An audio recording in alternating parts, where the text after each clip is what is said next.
Kasabay ng pagbisita ni Pangulong Ferdinand Marcos Jr. sa NFA warehouse sa San Ildefonso, Bulacan, ang magandang balitang hatid din nito sa mga magsasaka. Ipinahayag kasi ng Pangulo ang plano ng pamahalaan na magtakda ng floor price sa palay para maiiwas sila sa pagkalugi lalo na sa mga traders na madalas silang baratin sa presyo. Narito ang aking report. Sa personal na pagbisita ng Pangulo sa National Food Authority o NFA warehouse sa San Ildefonso, Bulacan, ipinabatid nito sa mga magsasaka na pinag-aaralan na ng pamahalaan ang pagtatakda ng floor price ng palay. Yan ay bilang tugon sa hinaing ng mga magsasaka na nalulugi dahil sa pambabarat umano sa kanila ng ilang mga traders tuwing bibili ng mga inani nila.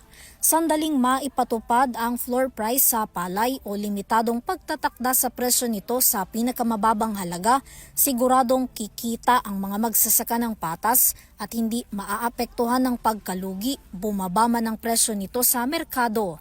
Binigyang diin pa ng Pangulo ang kagustuhan ng gobyerno na tiyaking sapat ang kinikita ng lahat ng mga magsasaka upang sigurado rin na matatag ang supply ng mga pagkain sa buong bansa.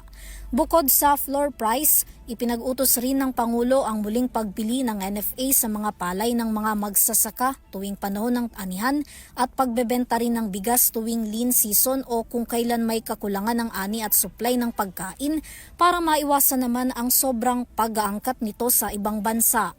Bibilhin naman ng NFA sa mga farmers ang tuyong palay sa halagang 25 pesos ang kada kilo at sariwang ani ng palay sa halagang 19 pesos ang kada kilo. Samantala, matatandaan na ngayong buwan lang, sinabi ng DA na ilang mga ulat ang kanilang natanggap na may mga negosyanteng binibili lang ang mga palay ng mga magsasaka sa halagang 11 pesos hanggang 13 pesos kada kilo, mababa kumpara sa dapat na 20 pesos ang kada kilo. Sa ngayon, bukod sa pagkukonsidera sa pagtatakda ng floor price, sinisikap na rin daw ng DA na gumawa ng mga pulisiyang magpaparusa sa mga mapapatunayang nagmamanipula o nambabarat sa presyo ng palay ng mga magsasaka. Kaugnay pa rin yan, sinabi naman ni NFA Administrator Larry Lacson na ang warehouse sa San Ildefonso, Bulacan ay bahagi ng 134 na mga bodega ng bigas na isinasaayos ng pamahalaan para paghandaan ng mas maraming pagbili ng palay sa mga lokal na magsasaka ng bansa sa nalalapit na harvest season. Tinataya namang nasa 116,000 o katumbas ng 50 kilo ng bigas ang kayang iimbak ng nasabing warehouse na nakatakdang gilingin upang maisama sa 20 pesos na ibebenta sa ilalim ng benteng bigas meron na.